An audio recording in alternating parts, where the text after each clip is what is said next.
हरे कृष्ण माता जी, प्रणाम माता जी। हाँ,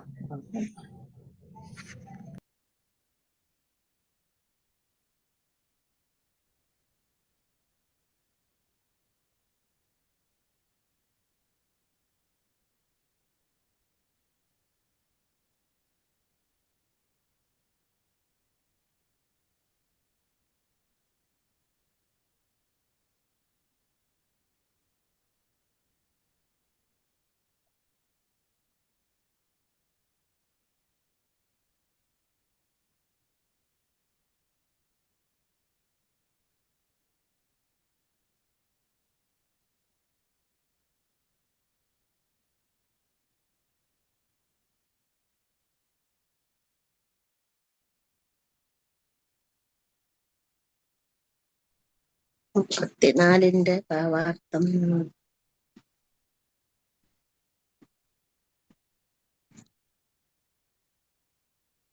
സ്ക്രീൻ കാണാമോ? കാണാം മാതാജി, കാണാം. ഹരേ കൃഷ്ണ. ഏവം നൃപാണാം ശ്രീഭാരജന്മനാമക്ഷൗഹിഭേ പരിവൃത്തത്തെ തേജസാം വിധായ വൈരം ശ്വസനോ യഥാനന്ദം വിധോവദേനോ പരതോ നിരായുധ. നമ്മൾ വിവർത്തനം വായിച്ചായിരുന്നു അല്ലേ? വിവർത്തനം വായിച്ചു, ഇനി ഭാവാർത്ഥേ ഉള്ളൂ. ഭാവാർത്ഥം. അപ്പൊ ഇതിൽ പറയുന്നുണ്ടായിരുന്നു ഭഗവാൻ യുദ്ധത്തിൽ നേരിട്ട് പങ്കെടുത്തില്ല. പക്ഷെ എന്താ, അത് പതിച്ച രാജാക്കന്മാരെ തമ്മിൽ അടുപ്പിച്ചിട്ട് എന്ത് ചെയ്തു, അവര് വിരോധം കുത്തിവെച്ചിട്ട് എന്ത് ചെയ്തു, അവരെ തമ്മിൽ യുദ്ധം ചെയ്യാനായിട്ട് പ്രേരിപ്പിച്ചു. അങ്ങനെ എല്ലാം വേണ്ടാത്ത കളകളെ എന്ത് ചെയ്തു, യുദ്ധത്തിൽ എല്ലാവരും ബാധിക്കപ്പെട്ടു എന്നാണ് ഇവിടെ പറഞ്ഞത് അല്ലേ? ഭാവാർത്ഥം ശ്രീല പ്രഭുപാദർക്ക് ജയ്. മുകളിൽ പ്രസ്താവിച്ചതുപോലെ ഭഗവത് സൃഷ്ടിയിൽ ആവിഷ്കൃതമായിരിക്കുന്ന വസ്തുക്കളുടെ യഥാർത്ഥ ആസ്വാദകർ ജീവാത്മാക്കളല്ല, അദ്ദേഹത്തിന്റെ സൃഷ്ടിയിൽ ആവിഷ്കൃതമായ സകലതിന്റെയും യഥാർത്ഥ യജമാനനും ആസ്വാദകനും ഭഗവാനാകുന്നത് നമുക്ക് അറിയാവുന്ന കാര്യം. നമ്മൾ പല പ്രാവശ്യം പഠിച്ചത് അല്ലെ? ആരോ മ്യൂട്ട് ചെയ്യുന്നില്ല, ഭയങ്കര ശബ്ദം കേട്ടോ.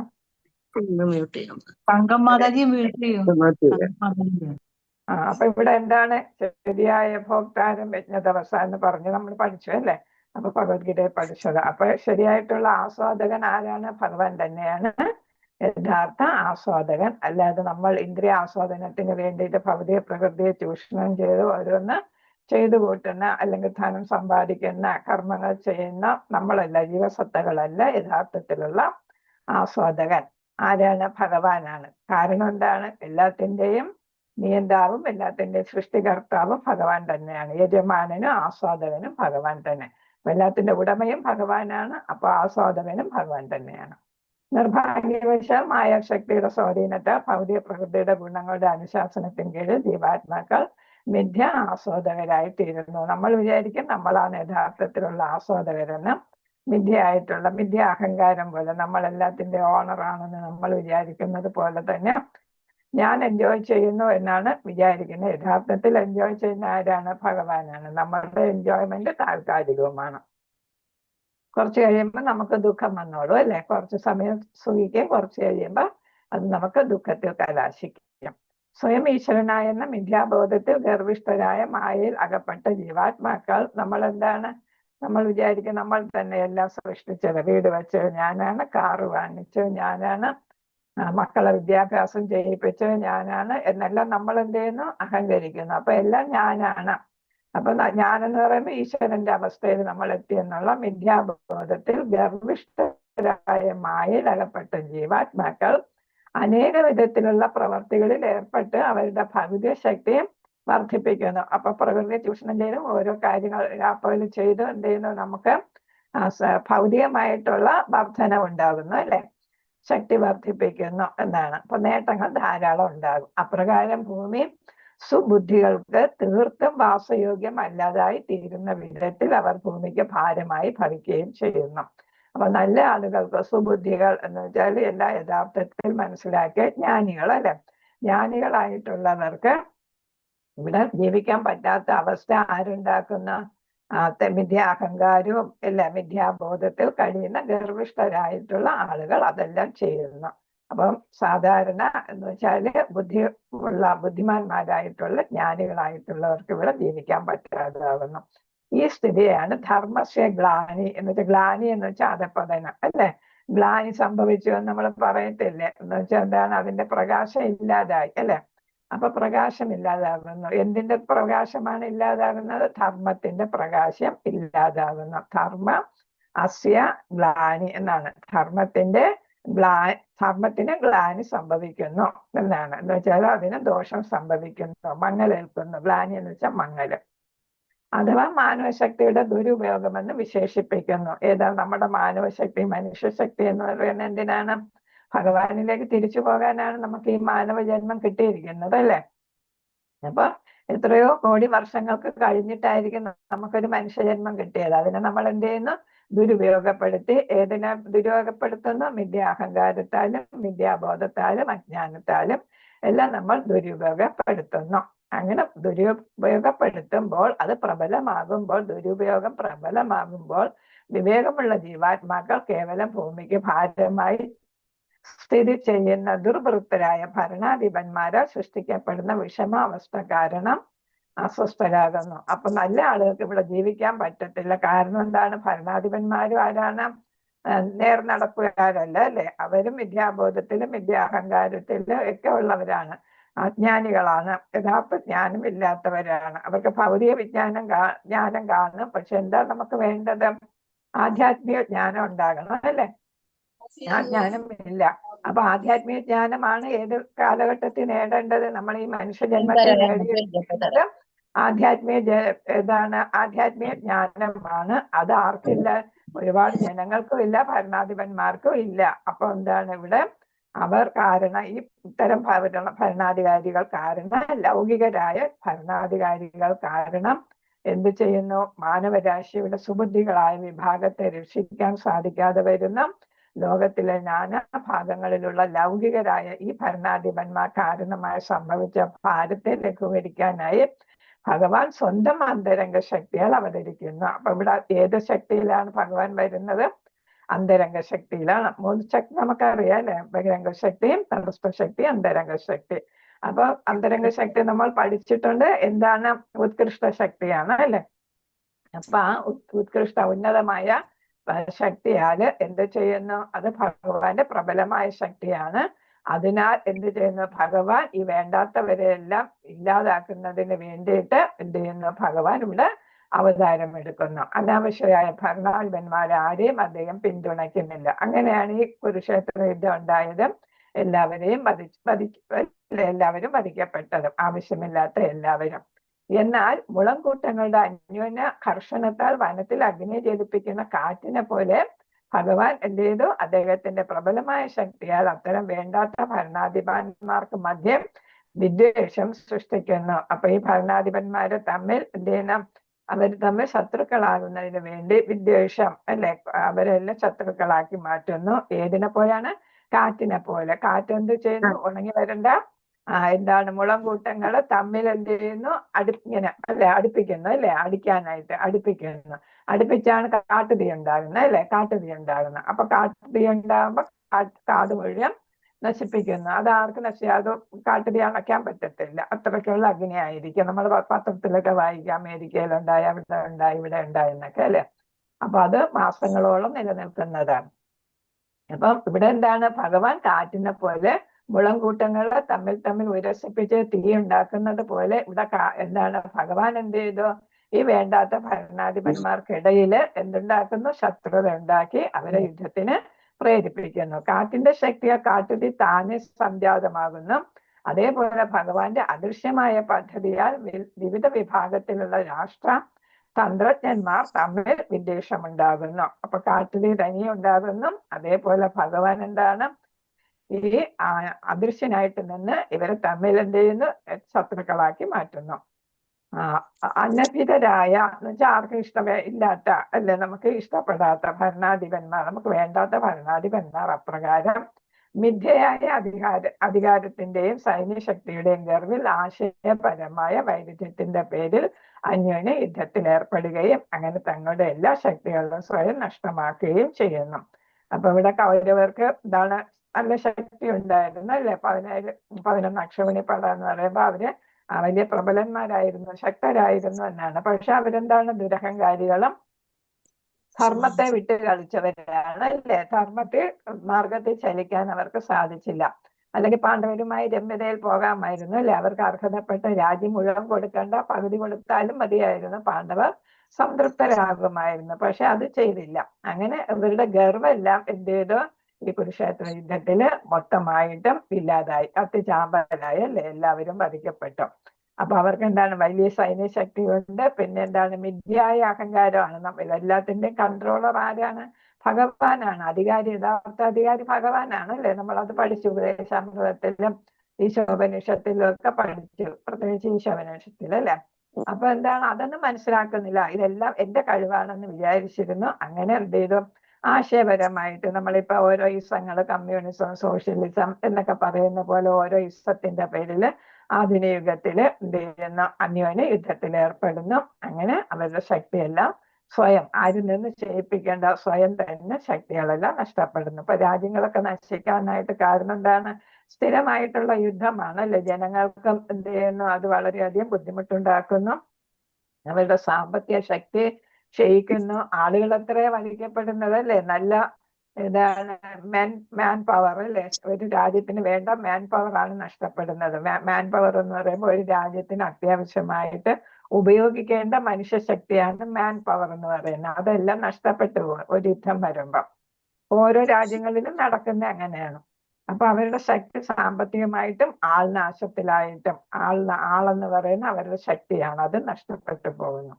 പരമാർത്ഥമായി ഭഗവത് ഇച്ഛയെ ലോക ചരിത്രം പ്രതിഫലിപ്പിക്കുന്നു. എന്ന് വെച്ചാൽ ഇപ്പൊ ലോകത്ത് നടക്കുന്നത് ഇത് തന്നെയാണ്. ഇതാണ് യഥാർത്ഥമായിട്ടുള്ള ഒരു വസ്തുത എന്നാണ് ഭാഗവതത്തിലും ഭഗവത്ഗീതയിലൊക്കെ പറയുന്നത് ഇത് തന്നെയാണ്. ഭഗവത് സേവനത്തെ ജീവാത്മാക്കൾ ആസക്തരാകുന്നത് വരെ ഇത് നിർബാധം തുടർന്നുകൊണ്ടേയിരിക്കും. അപ്പൊ ഇതെല്ലാം ഭഗവാന്റെ സൃഷ്ടിയാണ്, ഭഗവാന്റെ സേവകരാണ്, തങ്ങൾ എന്നുള്ള സേവകരാണെന്നുള്ള ചിന്ത ഇല്ലാത്തിടത്തോളം കാലം എന്ത് ചെയ്യുന്നു, താൻ ഞാൻ അല്ലെ എന്നുള്ള ഈഗോ ഫീലിംഗ് കാരണം എല്ലാവരും നശിക്കാനായിട്ട് ഇടയാകും. ഭഗവത്ഗീത 7:14 ഈ വസ്തുത സവിസ്തരം വിശദമാക്കിയിരിക്കുന്നു. അപ്പൊ ഭഗവത്ഗീത ഇപ്പൊ പഠിച്ചുകൊണ്ടിരിക്കുന്ന ഭക്തിശാസ്ത്രക്കാർക്ക് അറിയാം അല്ലെ. 7:14 ശ്ലോകം എന്താണ്? ഹരേ കൃഷ്ണ. 7:14 ശ്ലോകം പഠിച്ചാണല്ലോ. ദൈവീശേഷ ഗുണമയി മമമായ ദുരത്യയ മാമേവ യേ പ്രപദ്യന്തി മായാമേതാം തതന്തിതേ. 3 പ്രകൃതി ഗുണങ്ങൾ അടങ്ങിയ എന്റെ ദിവ്യശക്തിയെ അതിജീവിക്കുക എളുപ്പമല്ല. എന്നാൽ എനിക്കായി സ്വയം സമർപ്പിക്കുന്നവർക്ക് അത് നിഷ്പ്രയാസം സാധിക്കും. അപ്പൊ ഇവിടെ നമ്മൾ പിന്നെ അത് കഴിഞ്ഞിട്ട് നമ്മൾ പിന്നെയും പഠിച്ച ആ കാര്യമൊക്കെ ഇതിൽ വരുന്നുണ്ട്. അപ്പൊ ഈ വസ്തുത സവിസ്തരം വിശദമാക്കിയിരിക്കുന്നു. മായാശക്തി എന്റെ ശക്തിയാണ്, അതാണ് ദൈവികം എന്ന് പറഞ്ഞത് അല്ലെ. ഭഗവാനിൽ നിന്ന് ഉത്ഭവിക്കുന്ന ബഹിരംഗ ശക്തിയാണ് അല്ലെ മായാശക്തി എന്ന് പറയുന്നത്. ആകയാൽ ആശ്രിതരായ ജീവാത്മാക്കൾക്ക് ഭൗതിക ഗുണങ്ങളുടെ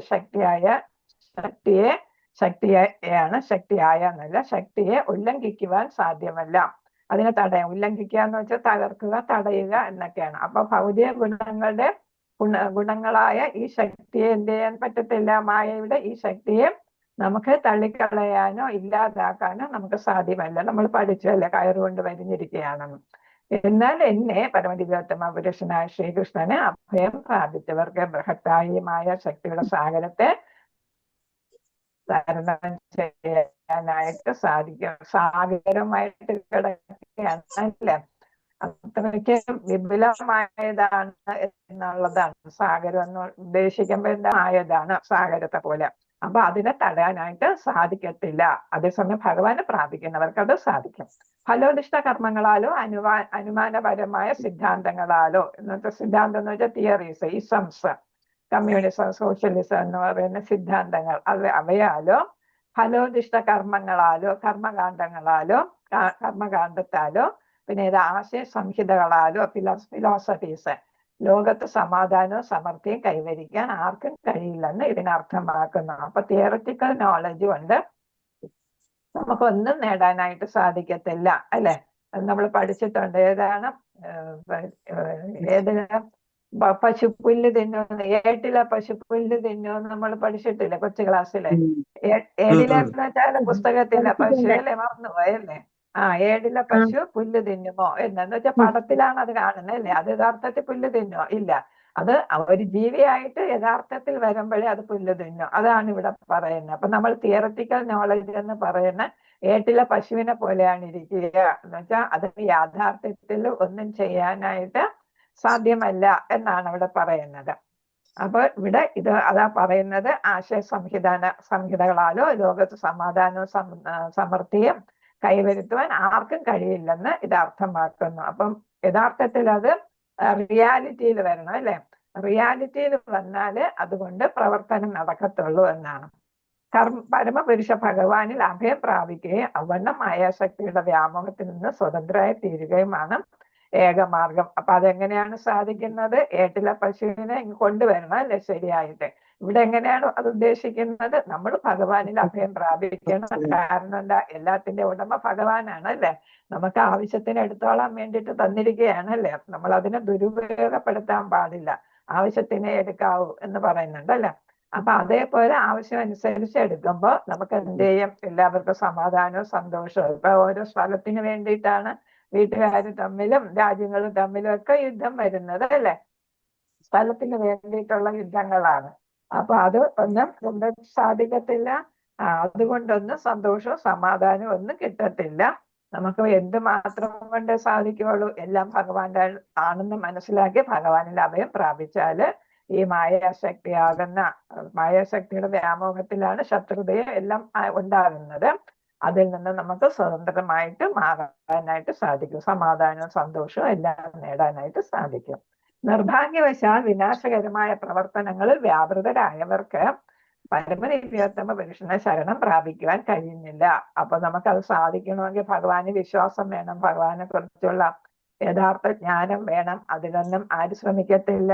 ഈ തരത്തിൽ പ്രവർത്തിക്കുന്നവര് ചെയ്യത്തില്ല. അവരെല്ലാവരും ഒന്നാം തരം വിഡ്ഢികളാകുന്നു. നമ്മൾ 4 സുഹൃത്തുക്കളെ കുറിച്ച് പഠിച്ചില്ലേ 7-ാം അധ്യായത്തില് ഭഗവത്ഗീതയില്? അതാണ് ഇവിടെ പറയാൻ പോകുന്നത്. വിഡ്ഢികളാണ്. ആദ്യത്തേത് വിഡ്ഢികളാണ് അല്ലെ? അതാണ് ദുഷ്കൃതികള്. അവർ മാനവവർഗത്തിലെ ഏറ്റവും അധമന്മാരാകുന്നു. രണ്ടാമത് ഇതാണ് അധമന്മാരെന്ന് പഠിച്ചു. നര അധമന്മാരെന്ന് പഠിച്ചു. അവർ ബാഹ്യദൃഷ്ട്യ വിദ്യാസമ്പന്നരായി തോന്നിപ്പിക്കുമെങ്കിലും അവരുടെ ജ്ഞാനം കവർച്ച ചെയ്യപ്പെട്ടിരിക്കുന്നു. ഈ അധമന്മാരെന്ന് പറയുന്ന എന്താണ്? അവരെല്ലാം ഗ്രന്ഥങ്ങളൊക്കെ പഠിച്ചിട്ടുണ്ടായിരിക്കും. പക്ഷെ എന്താണ്? അതുകൊണ്ട് ബാഹ്യദൃഷ്ട്യാ സമ്പന്നരെന്ന് തോന്നുന്നു. പഠിച്ചിട്ടുണ്ട്, പക്ഷെ പ്രയോഗത്തിൽ വരുത്താനായിട്ട് അവർക്ക് സാധിക്കത്തില്ല. അത് വിജ്ഞാന രൂപത്തിലാകണം അല്ലെ? എന്നാൽ നമ്മൾ പഠിച്ചു ജ്ഞാനം വിജ്ഞാനം. അപ്പൊ വിജ്ഞാന രൂപത്തിലാക്കാനായിട്ട് അവർക്ക് സാധിക്കത്തില്ല.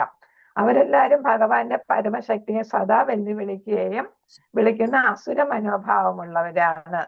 അടുത്ത പറഞ്ഞ അസുരന്മാര്, രാവണൻ അല്ലെ തുടങ്ങിയവരെ പോലെ, കംസൻ തുടങ്ങിയവരെ പോലെയുള്ള അസുര മനോഭാവമുള്ളവരാണ്. അതും അധമന്മാര് തന്നെ, ദുഷ്കൃതികളാണ്. ഭൗതികമായ അധികാരത്തെ ശക്തിയായി എപ്പോഴും അതിയായി അഭിലഷിക്കുന്ന അതിഭൗതികവാദികൾ. അപ്പൊ വെറും ഭൗതികവാദികളല്ല, അങ്ങേയറ്റത്തെ എക്സ്ട്രീം എന്നാ പറയുന്നത്. എക്സ്ട്രീം ഭൗതികവാദികൾ നിസ്സംശയം 1-ാം തരം വിഡ്ഢികളാകുന്നു. എന്തെന്നാൽ ആത്മീയ ശാസ്ത്രത്തെ കുറിച്ച് അജ്ഞരാകയാൽ അവർക്ക് ഭൗതിക ശാസ്ത്രമേ അറിയാവൂ. ആത്മീയ ശാസ്ത്രത്തെ കുറിച്ച് അജ്ഞരാകയാൽ ഭൗതിക ശരീരത്തിന്റെ അന്ത്യത്തോടൊപ്പം അവസാനിക്കുന്ന ഭൗതിക ശാസ്ത്രത്തിൽ അവർ നിമഗ്നരായിരിക്കുന്നു. അപ്പൊ മെറ്റീരിയൽ ആയിട്ടുള്ള നോളജ് അവർക്കുള്ളൂ. അവരുടെ ചിന്ത മുഴുവൻ അങ്ങനെയാണ്. എന്തൊക്കെ വികാസങ്ങൾ ഭൗതികമായിട്ട് നടപ്പിലാക്കാം, ചന്ദ്രനിൽ പോകാൻ പറ്റുമോ അല്ലെ, ചൊവ്വയിൽ പോകാൻ പറ്റുമോ എന്നൊക്കെ, ബുധനിൽ പോകാൻ പറ്റുമോ എന്നൊക്കെ അവർ നോക്കുന്നു. അതേപോലെ ബാക്കി ഭൗതികമായിട്ടുള്ള നേട്ടങ്ങൾക്ക് എത്രത്തോളം വികാസങ്ങൾ ഉണ്ടാക്കാം എന്നാണ് അവർ ചിന്തിക്കുന്നത്. ആധ്യാത്മികമായിട്ടുള്ള ചിന്ത അവർക്ക് ഉണ്ടാകുന്നില്ല. മാനവ ജീവിതം വിശേഷിച്ചും ഭഗവാനുമായുള്ള നമ്മുടെ വിസ്മൃത ബന്ധത്തെ പുനഃസ്ഥാപിക്കാനായി ഉദ്ദേശിച്ചിട്ടുള്ളതാകുന്നു. ഈ മനുഷ്യ ശരീരം കിട്ടിയിരിക്കുന്ന എന്തിനു വേണ്ടിയിട്ടാണ്? നമ്മൾ ഭഗവാന്റെ ലോകത്തിൽ നിന്ന് ഇങ്ങോട്ട് വന്ന് നമ്മുടെ അഹങ്കാരം കൊണ്ടും അസൂയ കൊണ്ടും ഒക്കെ, പക്ഷെ എന്താണ്, തിരിച്ചു പോകാനായിട്ട് നമുക്ക് സാധിക്കണമെങ്കിൽ നമ്മൾ എന്ത് ചെയ്യണം? ഭഗവാന്റെ സ്മരണ ഉണ്ടാകണം, ഭഗവാന് സേവനം ചെയ്യണം. അപ്പൊ നമുക്ക് ചിന്തയെ ഇല്ലെങ്കിൽ പിന്നെ ഭഗവാനെ സേവിക്കാൻ പറ്റുമോ? ഇല്ല അല്ലെ? ഭൗതിക പ്രവർത്തനങ്ങളിൽ വ്യാപൃതരായതുകൊണ്ട് ഈ അവസരത്തെ നഷ്ടപ്പെടുത്തുന്നു എന്നതിനാൽ അവർ മനുഷ്യരിൽ മരിച്ച് അത്യന്തം അധമന്മാരാകുന്നു. ആദ്യം പറഞ്ഞില്ലേ, ആ വിഡ്ഢികൾ എന്താണ്, എന്തുകൊണ്ട് അവർ വിഡ്ഢികളാകുന്നു, എന്തുകൊണ്ട് അവർ അധമന്മാരായിട്ട് കണക്കാക്കുന്നു എന്നാണ് ഇവിടെ പറയുന്നത്. അധമന്മാരാകാൻ കാരണം എന്താ? മനുഷ്യജന്മം കിട്ടിയിട്ട് അത് വേണ്ട വിധത്തിൽ പ്രയോഗിക്കാനായിട്ട് നമുക്ക് സാധിക്കുന്നില്ല. അതുകൊണ്ടാണ് മനുഷ്യ അധമന്മാർ എന്ന് പറയുന്നത്. അടുത്ത് പറയുന്ന സുദീർഘമായ അനുമാനങ്ങൾക്ക് ശേഷവും സർവ്വത്തിന്റെയും കാഷ്ടയായ പരമദിവ്യോത്തമ പുരുഷനെ അറിയുക എന്ന അവസ്ഥയിലേക്ക് എത്തിച്ചേരാൻ അവർക്ക് കഴിയില്ല. അതുകൊണ്ട് അവർ ജ്ഞാനം അപഹരിക്കപ്പെട്ടവരാകുന്നു. മായയാൽ അപഹൃത ജ്ഞാനം നമ്മൾ പഠിച്ചുള്ളൂ. ദുഷ്കൃതികളുടെ ഒരു സ്വഭാവമാണ് മായയാൽ അപഹൃതപ്പെട്ട ജ്ഞാനം. അപ്പൊ ഇതിൽ കിടക്കുന്നത് നമുക്ക് അവിടെ എഴുതാനായിട്ട് സാധിക്കും. അതിന്റെ എക്സ്പ്ലനേഷൻ ആണ്. എന്തുകൊണ്ട് അധമന്മാരെന്ന് പറയുന്നു, വിഡ്ഢികൾ എന്ന് പറയുന്നു, പിന്നെ എന്താണ് മായാൽ അപഹൃത ജ്ഞാനം എന്തുകൊണ്ടാണ് എന്നുള്ളതിന്റെയൊക്കെ വിശദീകരണമാണ് ഇവിടെ കൊടുത്തിരിക്കുന്നത്. അപ്പൊ അതെല്ലാം ശ്രദ്ധിച്ച് വച്ചോളൂ. അപ്പൊ സർവ്വതിന്റെ പരമകാംക്ഷയായ പരമ ദിവ്യോത്തമ പുരുഷനെ അറിയുക എന്ന അവസ്ഥയിലേക്ക് എത്തിച്ചേരാൻ കഴിയാത്തത് കൊണ്ട് അവരുടെ ജ്ഞാനം എന്തായിട്ട് പറയുന്നു? മായാൽ അപഹൃത ജ്ഞാനം എന്ന് പറയുന്നു. യഥാർത്ഥ ജ്ഞാനം അവർക്ക് കിട്ടുന്നില്ല. മിഥ്യയായിട്ടുള്ള ജ്ഞാനമേ കിട്ടുന്നുള്ളൂ. മിഥ്യയായിട്ടുള്ള ജ്ഞാനം ഇവിടെ ഏതാണ്? ഭൗതിക ജ്ഞാനം അല്ലെ? ഭൗതിക ജ്ഞാനമേ അവർക്കുള്ളൂ. ഭഗവാനിൽ എത്തിച്ചേരേണ്ട ആധ്യാത്മിക ജ്ഞാനം, ആത്മാവിനെ അറിയാനുള്ള അല്ലെങ്കിൽ ആധ്യാത്മിക ജ്ഞാനം അവർക്ക് ലഭിക്കുന്നില്ല. അതുകൊണ്ട് മായയാൽ അപഹൃതം.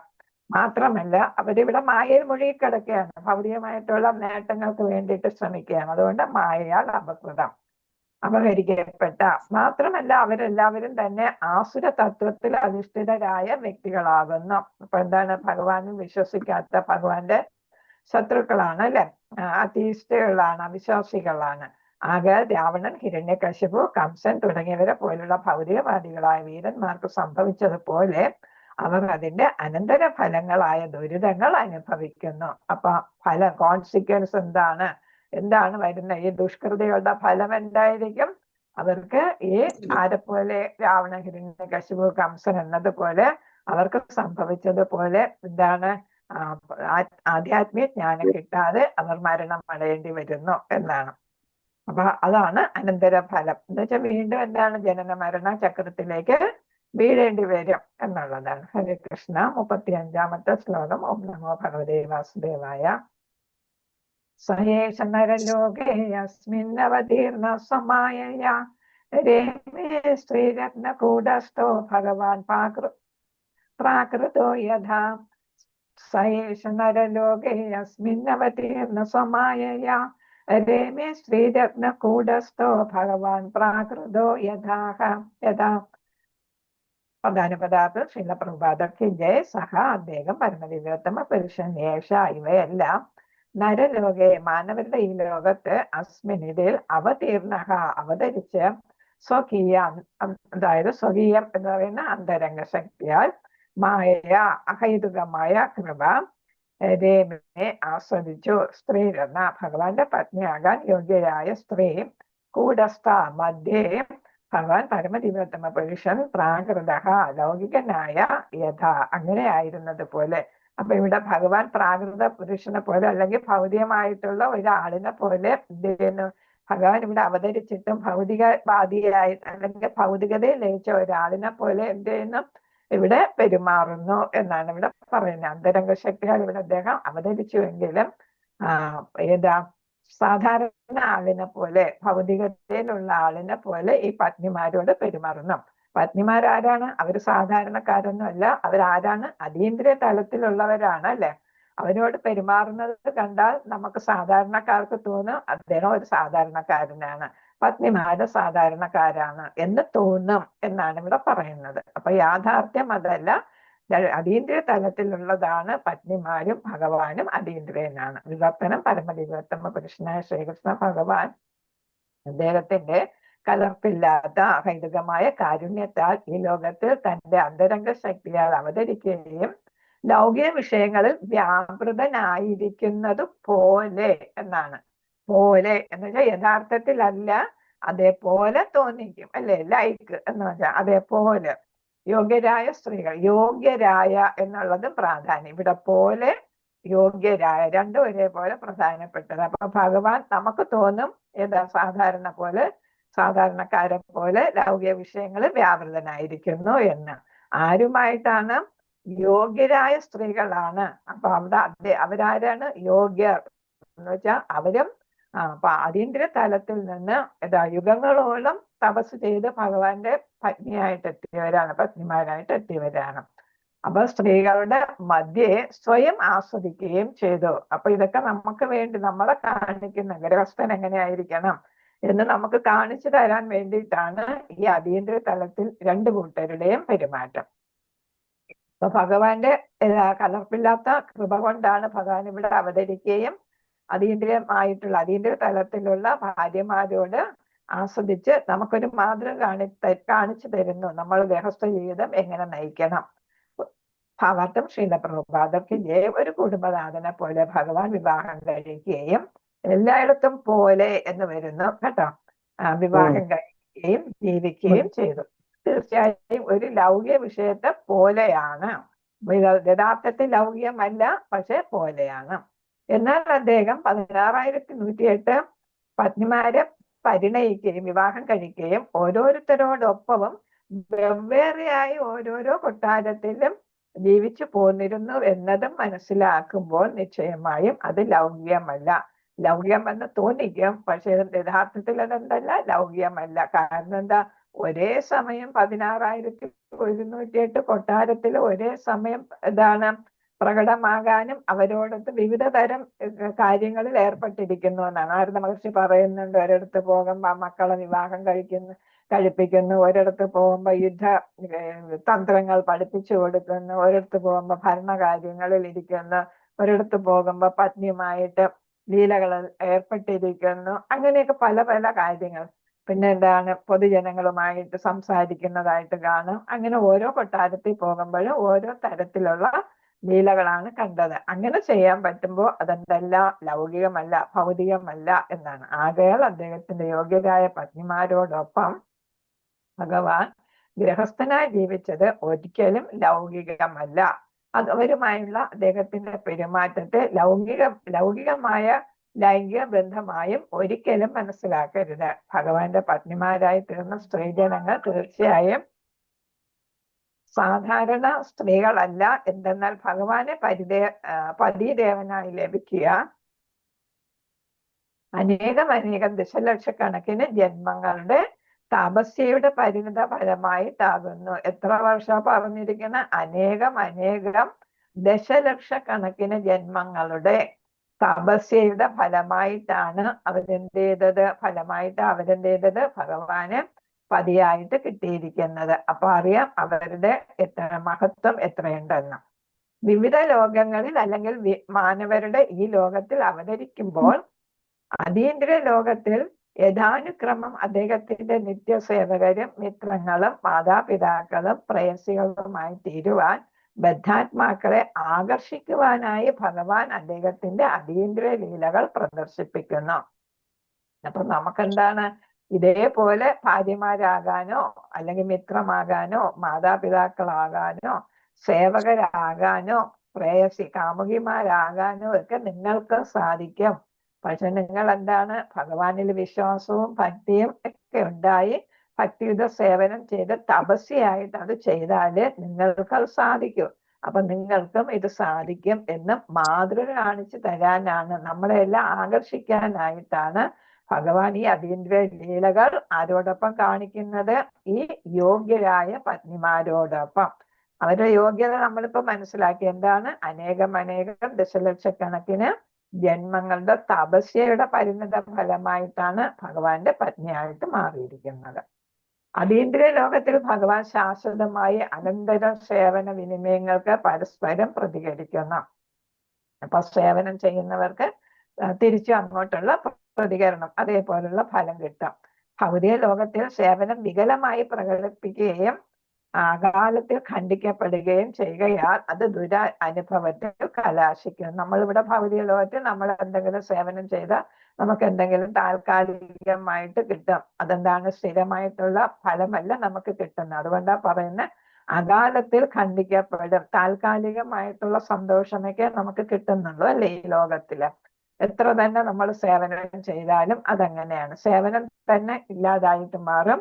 പിന്നെ ഏതാണ്? എന്തെങ്കിലും സന്തോഷം ഫലം കിട്ടിയാലും അത് താൽക്കാലികമായിട്ട് മാറും. ഭൗതിക പ്രകൃതിയാൽ ബദ്ധരായ വ്യാമോഹിതരായ ജീവാത്മാവിന് ഈ ഭൗതിക ലോകത്തിലെ നമ്മളെ എല്ലാ ബന്ധങ്ങളും അസ്ഥിരമാണ്, വിഷമ സമ്പൂർണമാണ്.